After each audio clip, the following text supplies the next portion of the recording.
What was that moment you knew you wanted to build this company, Mimdax?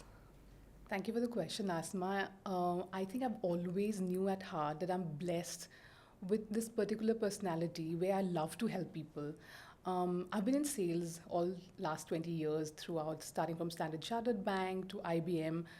And when in sales, sales is a very, very challenging role. A lot of people come in and out, but I always knew that although there were challenges, I love the fact that I can help people solve somebody's problem. And doing this over a period of 20 years, I wanted to do it for myself and kind of go ahead and help more people to learn the technique, learn the solution. And I think that is, I've always had the thought in my heart, but needed to have a lot of experience on my hand to go all out. What problems does Mimdax solve, which internal leaders often miss? As you know, Asma, being in the real estate industry, typically a team of 15 to 20 salespeople, the ones who actually run the show are the first top four, top five. And what happens when they leave? The whole team, the whole sales numbers comes crushing down. And what we solve is making sure that the whole team performs. Sales leaders don't have the time and bandwidth to actually micromanage small issues and break them down and unpack them because they are obviously chasing the bigger picture. They are also maybe content with the numbers that are coming in from this top 4 or 5 people. What I have seen success with working with my clients is actually sitting with the underperformers, unpacking their issues. There could be really, really small issues, but if you do not take care of them at the start, they become bigger issues. And then you have to face downtime, having to let them go, and that costs you with your recruitment cost, etc. So that is how I work with sales leaders, and I have been extremely successful in actually making sure that the whole team contributes or work towards contributing to the numbers. So, if you were sitting in front of a underperforming real estate agent, what would you tell them? A lot of times, salespeople do not perform because either they have inhibitions about themselves or they have inhibitions about the kind of services or the product or the company that they're working for. They don't have the belief. You, as a salesperson, will have multiple reasons as to why you're not putting your best foot forward. And my role is to unpack that issue. I personally feel very, very comfortable in having one-to-one conversations, and I think I'm blessed with that particular personality where people open up to me without feeling being judged or feeling compromised, and I bring the best out of it. And when I unpack issues, I kind of inject that kind of confidence, inject their belief, and it's a process. Companies sign up with me for a long-term period to be able to reach to that position, but it's not impossible. Bringing an underperformer salesperson to performing is just putting the blocks together. Let me give you an example. Actually, these are real life examples with 2 sales agents. Number one actually came from a competitor company, and he worked there for a long time. He believed in their solution and product. So when he joined this new company, which is similar, he constantly compared. Okay, in the previous company, they used to do this, they had this services, their reach was this. So he did not believe in what this particular company had to offer, and that did not resonate with anyone. So when I sat down with him, understood what his roadblocks were, that is when it came out that, his comparison was so strong, his belief in his old company was still there, that he could not take this company forward. So whenever he went to a client, he constantly felt if the client said, oh, you know what, you guys don't have this, he believed in what the client was saying because he did not believe in his product. I helped him unlearn what he believed in and actually believe in the current company's solutions, and that really, really triggered and made him feel very fearless. That is one of the examples. So typically what you should do is unlearn. We all come from very, very passionate backgrounds. We must have worked in companies for many years, have sold, and especially salespeople, we are so passionate. We sell it in and out, day in and out, and we've lived by that. Suddenly to join a new company, it's very difficult for us to kind of unlearn, forget the past, and start with the new vision. What you should do is leave behind what has been your experience and believe in where you are, because this is what is going to be a stepping stone. especially in the real estate market, as you see, I could have been a salesperson, closed $1 million deal, have had my way, was a superstar candidate, a sales guy there, and then I joined this new company with the same kind of hope and same kind of confidence, and then I see this company does not give me enough leads, or hey, the marketing agency or the marketing department is not as strong as my previous company. There goes all my confidence, and then I'm lost, and I keep comparing in my head that this place is not good enough, and hey, this company is putting you forward in front of their clients. Are you doing justice? I will help you figure your way out with confidence in learning how to believe in the system and how to sell even better than what you were doing, because you definitely have it in you.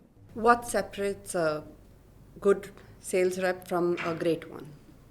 Right. If you're on sales, you definitely have that extra notch of energy and believe that you can convince someone. But a lot of us, what happens is we get lost in the pressure. We get lost in a lot of demotivating factors. You speak to 10 clients, only one kind of hears you out. So what I've seen the great salespeople do is they're completely consistent in their efforts. I know of a sales guy who gives himself a daily target. I'm going to speak to 20 new clients or have 20 new conversations. And by the 18th one, he's got no answer, nobody's picked up, somebody's been rude. But hey, the guy will not stop. He will make sure that he completes his 20th number. And guess what? That 20th call could have been your successful call. Good salespeople, they are not consistent. Now, if I have to refer to an average salesperson, is the one who's not consistent. They have the motivation, they want to do it, they do it well, but they get demotivated by a no or by... They might just give up in the first 10. Yeah, first 10, and then they go with how their mood is or what kind of motivates them. Hey, I've got a good sale, so I'm quite motivated, so I'm going to do that extra bit. Today's been a bad day, so I'll call it a day. I think consistency, show up even if your day is not going amazing. And setting goals, I always tell sales leaders or my clients that I work with, make sure every Friday your sales team utilizes that day to set goals for the next week, and let those goals be achievable, not like admirable goals, so that they can actually achieve it. And that has been a very, very extremely helpful process. How has your curiosity helped you grow in this business? And being curious, does it help you? I think curiosity is one of the most important ingredients in a salesperson's life. I have been a salesperson for 20 years. If I was not curious, I would not grow. Now, Asma, as we all know, every client is different. I cannot replicate my success story with client A and imagine client B to also buy that particular success story or the solution that I provide. I need to be curious. Suppose, for example, you are the client. I need to be curious about what is your appetite to buy? What is your pain point? Everybody has a different pain point. Now, every company has a different pain point. So I need to be curious to find out if I feel like I'm just going to replicate solution A to solution B, I'm not going to be successful for too long, because every client is different, every case is different. And in this market, in the GCC market, as we all know, we all are blessed with meeting thousands of different nationalities. We all have different ways of dealing with things. We all have different ways of having that conversation. Some people like that small talk. Some people want you to get to the point immediately. So you need to gauge, understand, and be curious about that person's character and personality, and take it forward that way. There's one particular point which I believe in and live by it, that whenever a salesperson approaches someone, you are trying to make them buy something, right? And something is your own product.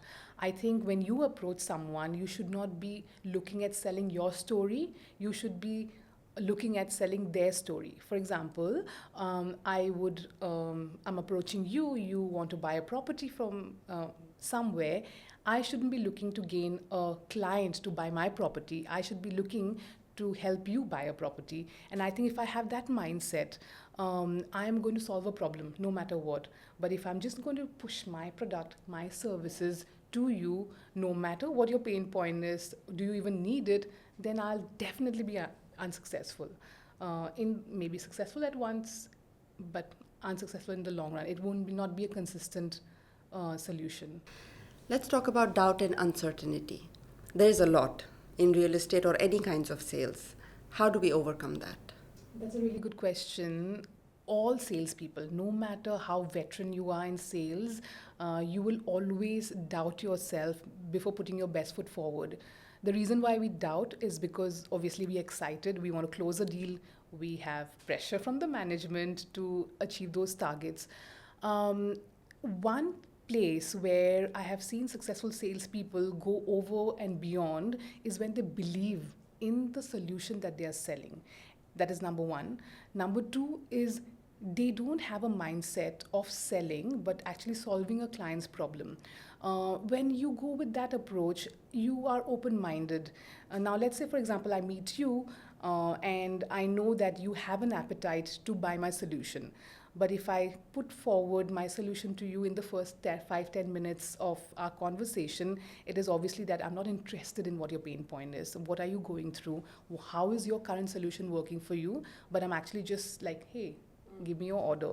I think that is something that a lot of people go through in sales. So coming back to the original point, that how do you overcome doubt is create a mindset of helping others. When you create a mindset of helping others, there's no stopping, absolutely no stopping. You will be solving problem and your product and sales will soar.